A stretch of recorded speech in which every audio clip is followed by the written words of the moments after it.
भारत पाकिस्तान का बंटवारा हिंदू महासभा संघ परिवार और मुस्लिम लीग की धर्म आधारित द्विराष्ट्रवाद की जो बात थी, उन्होंने दोनों ने ये ठराव पास करवाए थे। 1937 में अहमदाबाद में हिंदू महासभा संघ परिवार ने अपने सम्मेलन में धर्म आधारित द्विराष्ट्रवाद का ठराव पास कराया। वही ठराव 1940 में लाहौर के मुस्लिम लीग के अधिवेशन में उसको पारित कराया गया। तो ये दोनों ने मिलजुल के भारत पाकिस्तान की बंटवारे की नींव रखी है। द्विराष्ट्रवाद के सिद्धांत की वजह से भारत पाकिस्तान के बंटवारा हुआ है। न तो कांग्रेस ने करवाया है, न तो गांधी ने करवाया है। गांधी और कांग्रेस तो भारत पाकिस्तान के बंटवारे के विरोधी थे।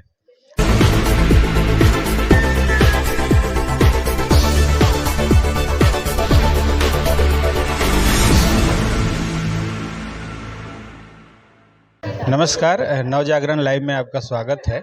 अभी हम दिल्ली के इंडिया इंटरनेशनल सेंटर में हैं और हमारे साथ उत्तम परमार जी हैं। और अभी हमारे सामने 2 अक्टूबर है आने वाला, और गांधी जयंती जिसको पूरी दुनिया याद करेगी कि 2 अक्टूबर को। गांधी जी पूरे वर्ल्ड वाइड एक ऐसे चेहरे हैं जिनको कोई पहचान की ज़रूरत नहीं है, और आज भी अगर हमारे यहाँ G20 होता है तो मोदी गवर्नमेंट जैसी जो सरकार है, वो भी जो विदेशी मेहमान आए उनको लेके उनके पास एक ही ऑप्शन था, और वो राजघाट गए उनको दिखाने के लिए। तो आज़ाद भारत के 75 साल बाद भी गांधी की प्राथमिकता आज भी वैसी ही है। हमारे साथ उत्तम सर हैं, ये सामाजिक कार्यों से जुड़े हुए हैं, NGO ट्रस्ट चलाते हैं, और इनसे जानते हैं कि आज के समय में गांधी की कितनी प्रासंगिकता है। सर स्वागत है।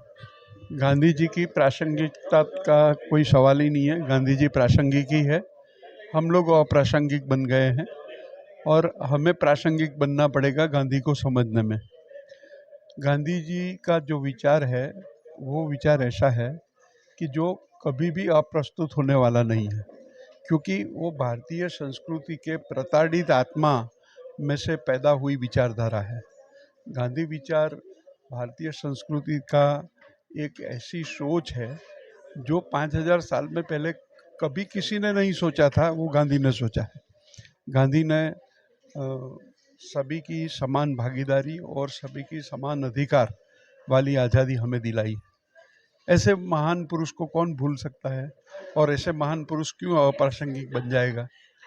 बात यह है कि अभी सांप्रत समय में जो सांप्रदायिक राजनीति हमारे पे हावी हो गई है और जो सांप्रदायिक लोग हमारी सत्ता पे आ गए हैं देश में और राज्यों में, तो उससे हम भयभीत हो गए हैं कि भी अभी गांधी विचार खत्म हो गया, गांधी विचारधारा की कोई प्रासंगिकता नहीं है। लेकिन मैं बताऊं कि इन लोगों की सांप्रदायिक राजनीति के दिन जैसे खत्म हो जाएंगे, और जल्दी खत्म होने वाला है।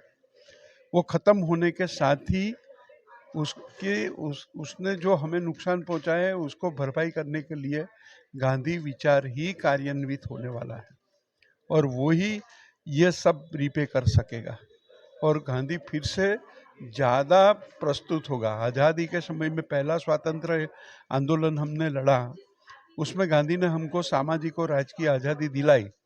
लेकिन 75 साल के बाद जो सांप्रदायिक विचारधारा की चूड़ में से हमको मुक्त करने की बात आएगी, तब ये द्वितीय स्वातंत्र संग्राम चल रहा है, उसके बाद गांधी ही हमें बचा पाएगा और गांधी ही अपन को आगे बढ़ा सकेगा।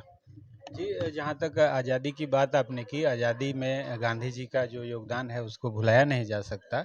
लेकिन कुछ लोग इसको देखते हुए भारत पाकिस्तान का जो बंटवारा हुआ उसमें गांधी जी की एक अहम भूमिका मानते हैं। ये गलत बात है।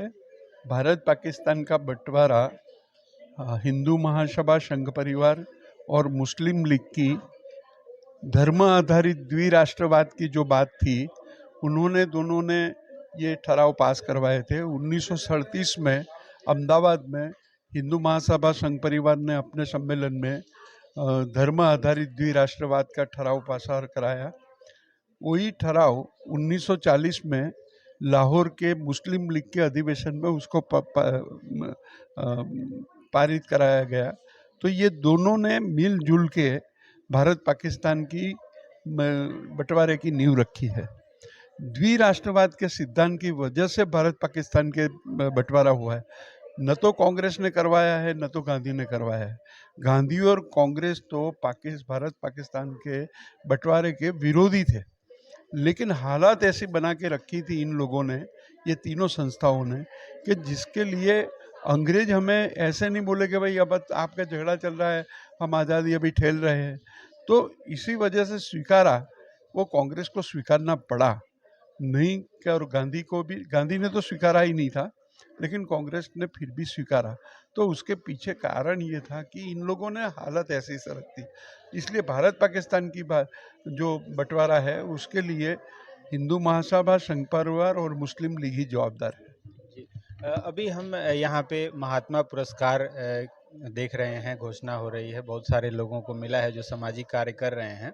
उसमें मैंने आपकी भी बात सुनी, जो भारत में जो महिलाओं की जो वो है वुमेन एम्पावरमेंट है, उसमें भी गांधी जी का अहम रोल था, जो आपके उससे सुना हमने, उसके बारे में थोड़ा सा बताएं। 5000 साल की जो भारतीय संस्कृति गिनी जाती है, उसमें महिलाओं का सबसे बड़ा कल्याण मित्र, सबसे सफल कल्याण मित्र कोई हो तो वो महात्मा गांधी है। दूसरे लोगों ने गांधी से पहले भी महिला अधिकारों की बात की है, महिलाओं की स्वतंत्रता की बात की है, लेकिन वो बहुत छोटे पॉकेट में। महात्मा फूले ने की, सावित्रीबाई ने की, राजा राम मोहन राय ने की, ईश्वरचंद्र विद्यासागर ने की, दूसरे भी सभी मूवमेंटों में से स्त्रियों की आज़ादी और स्वतंत्रता की और अधिकारों की बात आई, लेकिन वो छोटे छोटे पॉकेट्स में थी। कश्मीर से कन्याकुमारी और कच्छ से आसाम तक का जो एक पूरा देशव्यापी अभियान विमेन एम्पावरमेंट का जो कोई हुआ है, तो वो गांधी के हाथ से हुआ है। और गांधी महिलाओं का सबसे बड़ा कल्याण मित्र है, ये मेरा मानना है। चलिए, चलते चलते आज 2 अक्टूबर के अवसर पे आप गांधी जी के किन कार्यों को महत्वपूर्ण रूप से याद करना चाहेंगे? नहीं, इसमें गांधी जी की बात में एक दो बात ऐसी है। जी। पहले तो गांधी जी ने भारतीय संस्कृति का वसुधैव कुटुंबकम का आदर्श जो था, उसमें गांधी जी के अलावा किसी ने वो सफल प्राप्त नहीं किया। जो वसुधैव कुटुंबकम का आदर्श था, उसको सफल रीत से कार्यान्वित करने वाले मात्र महात्मा गांधी थे, यानी भारतीय संस्कृति के सच्चे पुत्र महात्मा गांधी थे। दूसरी बात यह है कि महात्मा गांधी की सबसे बड़ी उपलब्धि ये है कि पूरे विश्व में सैन्य शक्ति से नहीं, लेकिन नागरिक शक्ति निर्माण करके आज़ादी प्राप्त की जाती है। ऐसा स्वातंत्र संग्राम गांधी जी ने करके सफल रीत से करके बताया है। वो गांधी जी की दूसरी उपलब्धि है। तीसरी उपलब्धि है कि वर्ण व्यवस्था का वर्ण वृत्ति में रूपांतर करना, वो गांधी जी की सबसे बड़ी उपलब्धि है। वर्ण व्यवस्था का विरोध करके गाली गलौज करना, ये एक फिजूल की बात है और उसमें कोई प्रोडक्टिविटी नहीं होती है। लेकिन गांधी जी ने वर्ण व्यवस्था को वर्ण वृत्ति में रूपांतरित करके अपने पूरे जीवन में चारों वर्ण की उपासना करके बताई। और उन्होंने जातिवाद का और अस्पृश्यता इतना कड़ा विरोध किया है कि जिसना कोई सामाजिक न्याय की क्रांति करने वाले ने भी नहीं किया है। तो ये गांधी की तीसरी उपलब्धि है। तो ये सब बातें ऐसी है कि जो भारतीय संस्कृति इतिहास में पहले अपन को देखने को नहीं मिलती थी, वो गांधी के जीवन में हमने को देखने की मिली। ये गांधी की विशेष उपलब्धि। चलिए, आपको अपना कीमती समय दिया, इसके लिए बहुत बहुत बधाई। चलते चलते जो आज के युवा हैं, उनको गांधी की के बारे में अगर कुछ 2 लाइनों में समझाना हो, बताना हो, तो कैसे आप? गांधी जी ने बोला था, मेरा जीवन ही मेरी वाणी ही मेरा जीवन है और मेरा जीवन ही मेरा संदेश है। तो ये जो बात गांधी की है, वो ध्यान में रख के गांधी को समझना चाहिए। और गांधी को कोई भी संकीर्ण अस्मिता से समझने की कोशिश नहीं करना चाहिए। हिंदुत्ववादी बन करके गांधी को समझने की कोशिश नहीं करो, दलितवादी बन के गांधी को समझने की कोशिश मत करो, पूंजीवादी बन के गांधी को समझने की कोशिश नहीं करो। कोई भी तीक्ष्ण अस्मिता से गांधी को समझा नहीं जाएगा। ये मेरा युवाओं को संदेश है। चलिए बहुत बहुत धन्यवाद, आपको भी गांधी जयंती की बहुत बहुत। थैंक यू, आपका आभार।